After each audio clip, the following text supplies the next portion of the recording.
नमस्कार।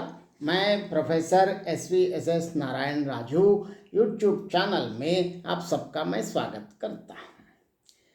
जब भी हम आधुनिक हिंदी नाटकों की बात करते हैं तो मोहन राकेश ही सबसे पहले याद आ जाते हैं। इसके लिए अनेक कारण हैं, क्योंकि मोहन राकेश को आधुनिक हिंदी नाटक के मसीहा भी कहते हैं।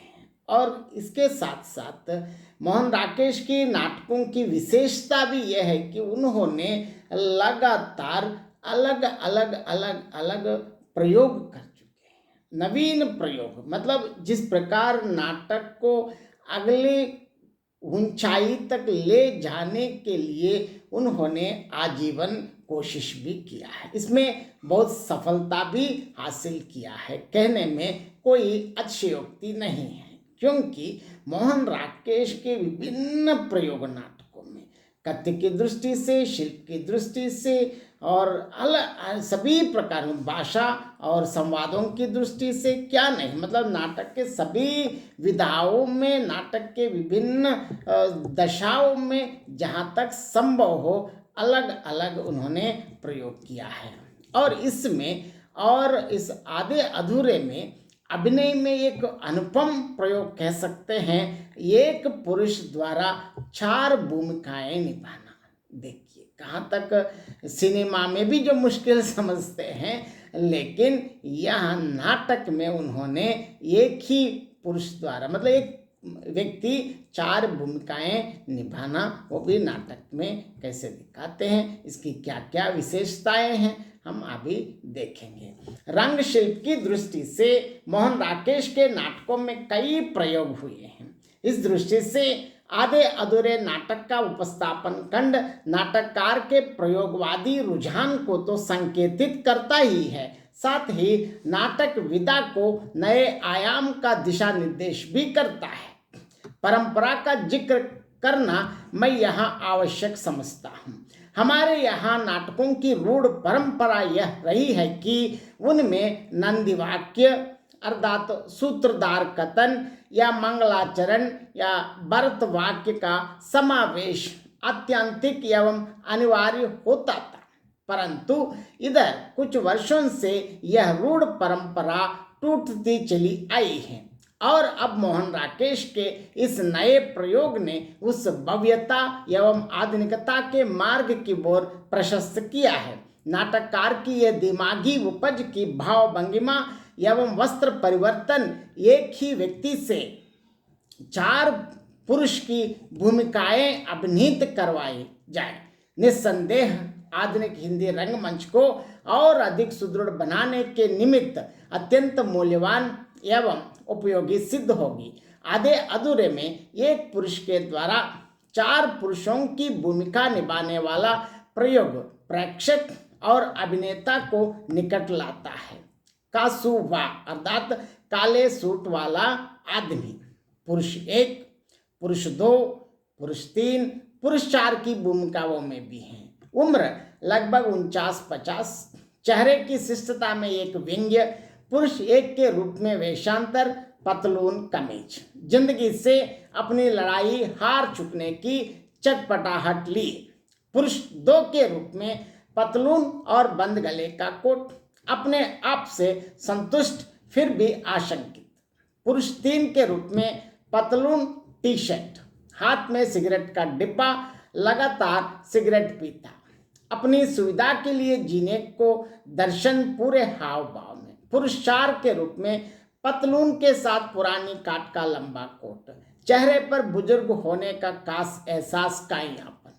ब्रेख्त के निरपेक्षता सिद्धांत एलियमेशन के आधार पर यह प्रयोग प्रेक्षक की तन्मयता को भंग कर उसे इस बात का संकेत देता है कि वह जीवन की प्रतिरूपता को नहीं, नाटक को देख रहा है। यह स्थिति उसे वस्तु स्थिति को पहचानने और उसका विश्लेषण करने का भी अवसर प्रदान करती है। कुछ लोगों ने इस प्रयोग को रंगमंच की दृष्टि से अनुपयोगी और अव्यावहारिक बताया है, पर शिव ओमपुरी ने एक ही साथ 4 भूमिकाएं अदा करके वैविध्य को सफलतापूर्वक निभाया है। 4 अलग अलग व्यक्तियों का प्रयोग कर उन्होंने भी यह सफल अनुभव किया है एक ही पुरुष द्वारा 4 भूमिकाएं अदा करवाना अधिक कलात्मक अनुभव देता है, पर यह अनुभव जागरूक रंग कल्पना की मांग करता है। हमें तो इतना ही कहना है कि मोहन राकेश ने एक ही व्यक्ति से 4 पुरुषों की भूमिका अभिनीत करवाने का जो प्रयास इस नाटक में किया है वह एक क्रांतिकारी कदम है और साहित्यिक जड़ता और नाटक और रंगमंच की खाई को पाटने का एक सशक्त सक्षम प्रयास है। रंग शिल्प की दृष्टि से मोहन राकेश के नाटकों में आधे अधूरे 2 कारणों से विशेष महत्वपूर्ण है। एक तो इसलिए कि इसमें ऐतिहासिकता की आड़ लिए बिना आधुनिक मानव की यातनापूर्ण नीति को परिवार जैसी सामाजिक संस्था के संदर्भ में मनोवैज्ञानिक आधार पर अंकित करने की चेष्टा की गई है। दूसरा इसलिए कि यह नाटक प्रयोगशील रंग चेतना से संपन्न है। 4 पुरुषों की भूमिकाओं में बार बार एक ही अभिनेता मंच पर उतारा गया है। नाटक के आरंभ और अंत में मोहन राकेश ने संकेत किया है कि यह केवल शिल्प प्रयोग नहीं है, इसके मूल में इस नाटक का आधारभूत विचार निहित है। काले सूट वालों की भूमिका की सार्थकता यही है कि वह नाटक की केंद्रीय संवेदना के साथ इस प्रयोग के एकात्म पर प्रकाश डालता है। उसका कहना है, आप शायद सोचते हो कि मैं इस नाटक में कोई निश्चित इकाई हूँ, परंतु मैं अपने संबंध में निश्चित रूप से कुछ नहीं कह सकता, इसी तरह जैसे इस नाटक के संबंध में कुछ नहीं कह सकता, क्योंकि यह नाटक भी अपने में मेरी ही तरह अनिश्चित है। ऐसा इसलिए कि मैं इसमें हूँ और मेरे होने से ही सब कुछ इसमें निर्धारित या अनिर्धारित है। इस अनिश्चितता का अभिप्राय यह प्रतीत होता है कि यह नाटक किसी खास आदमी की कहानी ना होकर किसी भी आदमी की कहानी हो सकता है। इसलिए काले सूट वाला पहले ही बतला देता है कि वह दर्शकों के सामने किसी एक व्यक्ति के रूप में नहीं बल्कि अनेक व्यक्तियों के रूप में रह रहकर प्रकट होता रहेगा। नाटक के आरंभ में काले सूट वाला अपने आप को एक अनचिन्हे आम आदमी के रूप में प्रस्तुत करता है। सड़क के फुटपाथ पर चलते आप अचानक जिस आदमी से टकरा जाते हैं वह आदमी मैं हूँ, लेकिन उसका सृष्टा स्वयं अपने भीतर इस संबंध में आश्वस्त नहीं जान पड़ता कि भिन्न मुखौटों के नीचे वास्तव में एक ही चेहरा पेश कर रहा है। इसलिए उसने एक दूसरे से भी अपने पात्र की अनिश्चितता की व्याख्या की है। प्रत्येक मनुष्य में अंशतः अमूर्त मनुष्य ही व्यक्त होता है। हर मनुष्य से मानव सामान्य का ही कोई ना कोई अंश प्रकट होता है।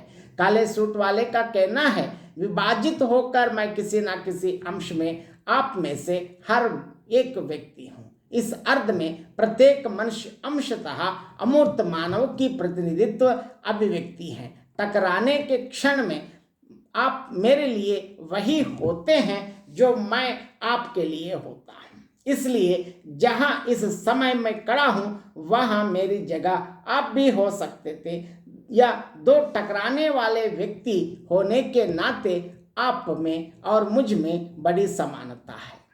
समानता यही है कि दोनों टकराने वाले एक दूसरे के लिए व्यक्तित्वहीन कोई आदमी भी रह जाते हैं, क्योंकि राह चलते टकरा जाने की स्थिति में आप सिर्फ घूर कर मुझे देख तो लेते हैं, इसके अलावा मुझसे कोई मतलब नहीं रखते हैं। मैं कहाँ रहता हूँ, क्या काम करता हूँ, किस किस से मिलता हूँ और किन किन परिस्थितियों में जीता हूँ, आप मतलब नहीं रखते, क्योंकि मैं भी आपसे मतलब नहीं रखता। काले सूट वाले के माध्यम से मोहन राकेश ने इस नाटक आम आदमी या किसी भी आम आदमी की कहानी बतलाया है। इसलिए चारों पुरुष ही नहीं, स्त्री भी उसी अमूर्त परिकल्पना का अंग होनी चाहिए। मोहन राकेश ने इस ओर संकेत करते हुए काले सूट वाले से कहलवाया है, इस परिवार की स्त्री के स्थान पर कोई दूसरी स्त्री किसी दूसरी तरह से मुझे झेलती या वह मेरी भूमिका ले लेती और मैं उसकी भूमिका लेके उसको झेलता। स्पष्ट है कि स्त्री या पुरुष होने से कोई फर्क नहीं पड़ता, मुख्य बात है झेलने की, और यह झेलना ही मानव नीति है। स्त्री की भी और पुरुष की भी, दोनों ओर झेलने की व्यवस्था है। इसलिए झेलने से मुक्ति की चाह भी दोनों ओर है। जुनेजा महेंद्रनाथ की मुक्ति की मांग स्त्री से करता है। तुम किसी तरह छुटकारा नहीं दे सकती उस आदमी को। इस पर स्त्री उत्तर देती है, छुटकारा मैं उन्हें, कितनी उल्टी बात है। आधे अधूरे नाटक में मोहन राकेश ने पात्रों के नामों का प्रयोग ना करके इन्हें काले सूट वाला आदमी, पुरुष 1, पुरुष 2, पुरुष 3, पुरुष 4, स्त्री, बड़ी लड़की, छोटी लड़की और लड़का कहा है। इसके द्वारा यह नाटककार यह प्रदर्शित करना चाहता है कि आधुनिक समाज में मनुष्य की निजता और पहचान खोती जा रही है। काले सूट वाला आदमी पुरुष 1, पुरुष 2, पुरुष 3, पुरुष 4 की भूमिका में उतरता है। यहाँ एक पात्र का कई भूमिकाओं में उतरना और नाटककार द्वारा व्यक्तिवाचक संज्ञाओं के स्थान पर जातिवाचक संज्ञाओं का प्रयोग प्रभावोत्पादक ढंग से किया गया है। बहुत बहुत धन्यवाद।